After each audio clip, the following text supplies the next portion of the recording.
Hola de nuevo, amigos del canal. Hace unos días se estrenó la película que está llamada a ser uno de los fenómenos de este 2024. Hablamos de Civil War. Hasta ahora no habíamos podido verla, pero ya lo hemos hecho. Todavía no hemos podido cerrar los ojos desde entonces y os lo venimos a contar, como siempre, con Isan Valles y Dani Ruiz en la guarida del Titán.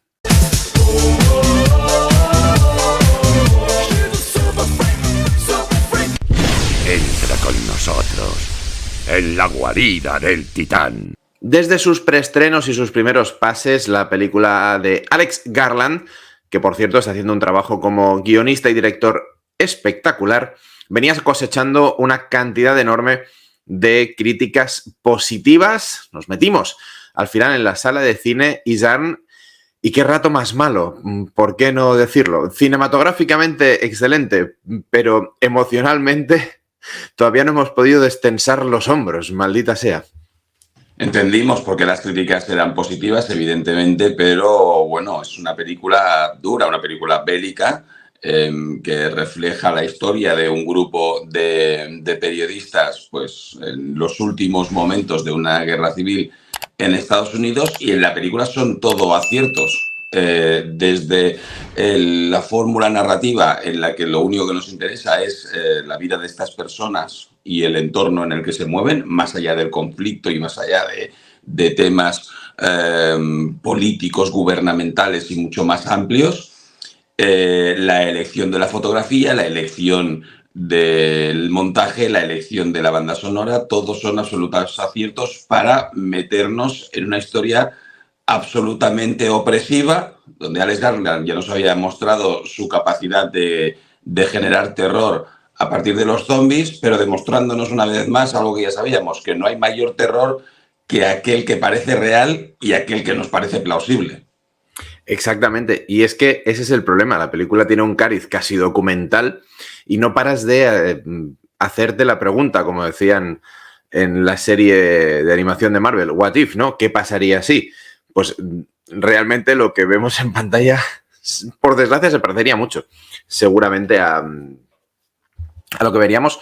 Una propuesta valiente y una propuesta original desde varios puntos de vista. Primero, porque no hemos visto una narrativa similar en muchas ocasiones. Segundo, porque nunca o casi nunca se ha planteado una película contemporánea en la que se hable de una guerra así en el suelo estadounidense, porque esto lo hemos visto con conflictos en África, en países árabes, etcétera, pero nunca ahí, la verdad. Y luego que lo veamos también desde el punto de vista de lo que es la fotografía, el fotoperiodismo, exactamente, o el periodismo de guerra, que tampoco es lo más usual, y ahí es donde se encadenan, como decía Isan, los aciertos uno detrás de otro, también porque tenemos un elenco absolutamente a la altura de lo que propone Alex Garland, empezando por una nueva sensación, ¿no? La jovencísima Cailee Spaeny, que nos ha dejado maravillados, Kirsten Dunst en un papel fabuloso, un Wagner Moura, no diría irreconocible, pero desde luego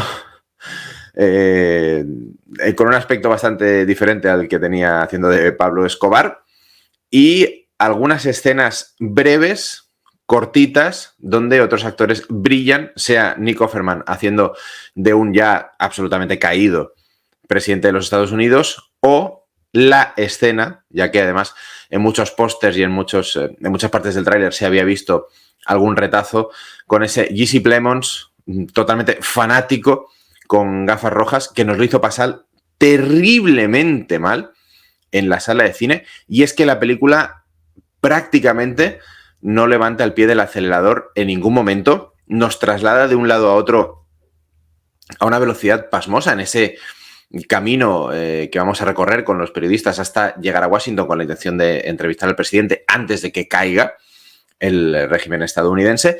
Y otra cosa que comentamos muy positiva, Isan, respecto al guión, la narrativa, etcétera, es que Alex Garland no se mete en el fregado de explicarte el conflicto. No hay buenos, no hay malos, no sabemos qué ha pasado, y eso permite que el espectador no tome un partido moral o político, sino que simplemente se embeba de lo que está viendo en pantalla, y me parece un acierto total y absoluto. De todas maneras, Alex Garland, por lo visto, comentó que sus primeros esbozos de guión ocurrían, el conflicto ocurría en otro planeta, en otro lugar. Y yo creo que el acierto también es precisamente que ocurra dentro de Estados Unidos, que sea una guerra civil interna, porque además sí que es cierto lo que comentas, que no sabemos muy bien quién ha iniciado esta guerra civil, no sabemos por qué, no sabemos quién es el bueno y quién es el malo, pero sí que hace una radiografía de la salud social americana en un estado como estos.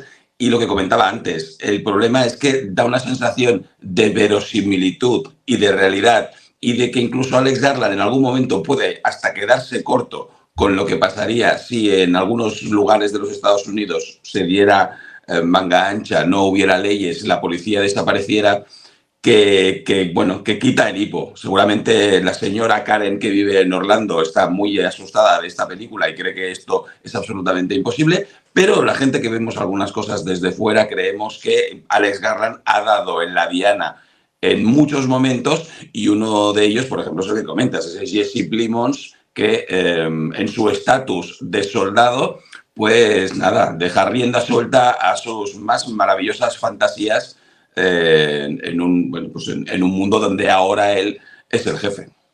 Exactamente. Y todo eso acompañado por una dirección soberbia que creo que llega a su culmen en la película en el tercio final, en el que ya vemos la incursión de nuestros protagonistas, de los periodistas, junto a lo que se llama Ejército del Oeste, ya para tomar directamente la Casa Blanca. Es decir, toda esa parte final en la que llegan a Washington, toman Washington, van liquidando a todo el mundo de forma inmisericordia, al servicio secreto, a los militares que resisten, llegan a la Casa Blanca. Es decir, es no sé ni cómo describirlo, es de una tensión.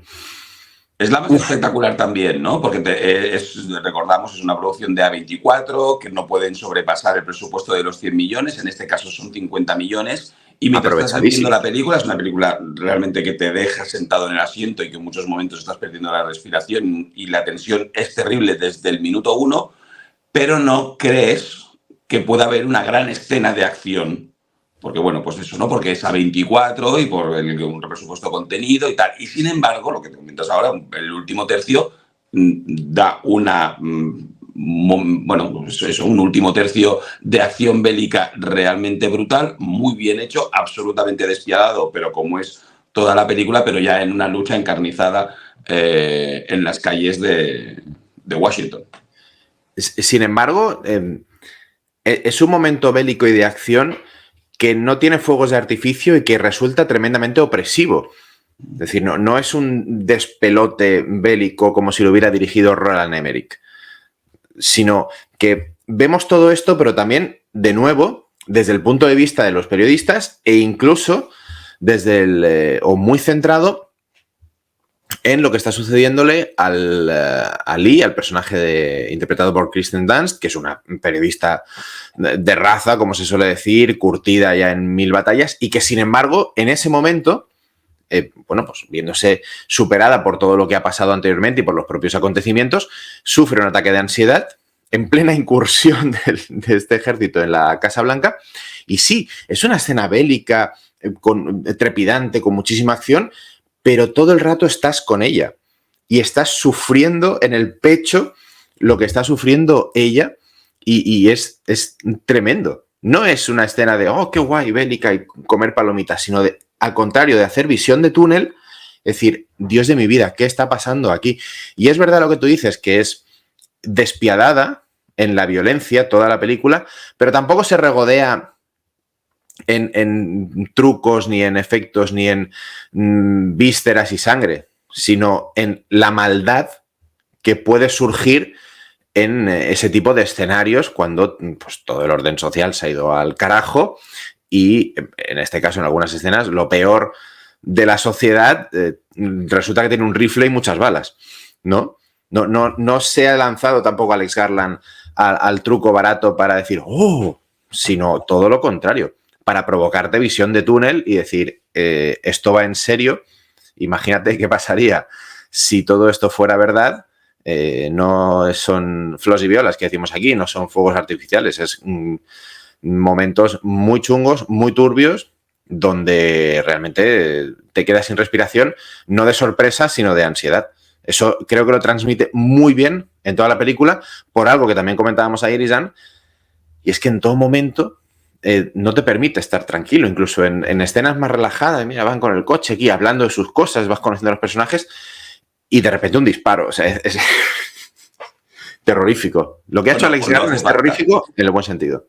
O no hace falta. La sensación de que puede ocurrir ese disparo ya te mantiene en tensión, porque la elección de la banda sonora, de las canciones, está muy bien, porque es, bueno, en algún momento hasta sientes náuseas, ¿no? Te falta la respiración con escenas, pues lo que comentas ahora, que eran un coche conduciendo por una carretera. Además de todo esto que comentamos, de la guerra civil, de toda esa sociedad puesta patas arriba, también tenemos una historia, la historia de los propios periodistas, que está muy bien, ese equilibrio entre esa chica que quiere empezar a ser fotoreportera, con ansias de comerse el mundo, que está descubriendo la adrenalina de la profesión, y por el otro lado ese personaje de Kirsten Dunst, que ya ha dado la vuelta al mundo, que ha visto demasiadas cosas, que incluso si cierra los ojos pueden ver imágenes terribles que nosotros también vemos, las comparte con nosotros como espectadores. Y esa relación, al principio un poquito más tensa y poco a poco que se va convirtiendo en una relación entre aprendiz y mentor, está muy bien. También ese personaje de la mano de Stephen Mackley Henderson, que es ese señor mayor que trabaja para el New York Post, que está realmente bien también. Pues todos esos personajes, o el de propio Wagner Moura, que es como más adrenalínico, que le encanta su profesión porque es lo que le da la vida, van vistiendo a esa chica y van convirtiéndola en lo que es, suponemos que al final acabará siendo, que es un reflejo años más tarde de la propia Kirsten Dunst, o Kirsten Dunst era un reflejo años antes, como bien comenta en algún momento el actor, de la chica, esa relación entre fotoperiodistas es también un homenaje seguramente a esta profesión tan dura. Sí, y una Kirsten Dunst, insisto, soberbia, porque en cada plano te transmite la amargura de alguien que está viviendo todo lo que ha vivido fuera de su país, en su país, seguramente con incredulidad, y en todo momento tiene y consigue reflejar ese aire, esa mirada, ese pozo de desesperación, pero no desesperación, como tú decías, adrenalínica ni explosiva, sino todo lo contrario, desesperación real, contenida, de cómo es posible que esto siga pasando y tengamos que estar aquí documentando esto, además, en el suelo de mi casa, ¿no? en mi barrio, en mi ciudad, y me parece brutal. En muchos momentos no tiene texto y, sin embargo, solo con el gesto, el movimiento, Kirsten Dunst consigue arrastrarte con ella a ese mundo y esa angustia que está viviendo totalmente, por qué no decirlo, pues también que la lleva a ese funesto final, pasando un relevo ya indirecto e involuntario al personaje de la periodista más joven, y en el fondo, poniendo una guinda para la película que consigue ser absolutamente redonda. Es decir, sí. No le hemos visto ninguna fisura, pero desde luego no es para verla 2 días seguidos, ¿eh? Madre mía, qué escándalo, qué tensión. No es para verla 2 días seguidos, pero sí que es para hacer un nuevo visionado, para una vez ya sabes todo lo que va a ocurrir, totalmente, pues no perderte ningún detalle. Recuerdo en algunas escenas en las que Alex Garland juega con el desenfoque, cuando tú te interesas con aquello que está más allá del enfoque, ¿no? Que está desenfocado, y intentas mover tú el objetivo, y evidentemente no puedes. Juega muy bien con todo eso, que al final también es el trabajo del fotoperiodista, ¿no? Es él el que elige qué entra dentro del objetivo y qué no. Entonces tú, como espectador, pues tienes que verlo a través de su visión. Lo que tú comentas, una película absolutamente redonda, que yo creo que también formará parte de todas lasquinielas en la carrera de premios. Kirsten Dunst está absolutamente fantástica. Ya le han robado alguna vez un premio que necesitaba por algún director boca chancla. Suponemos que Alex Garland no cometerá el mismo error. y es muy posible que esté ahí en el podio. Sin duda, si la habéis visto, dejadnos en caja de comentarios qué os ha parecido. Nosotros vamos a intentar seguir digiriéndola, que no es fácil, pero volveremos con más, como siempre, con Iván Vallés y Dani Ruiz en La Guarida del Titán.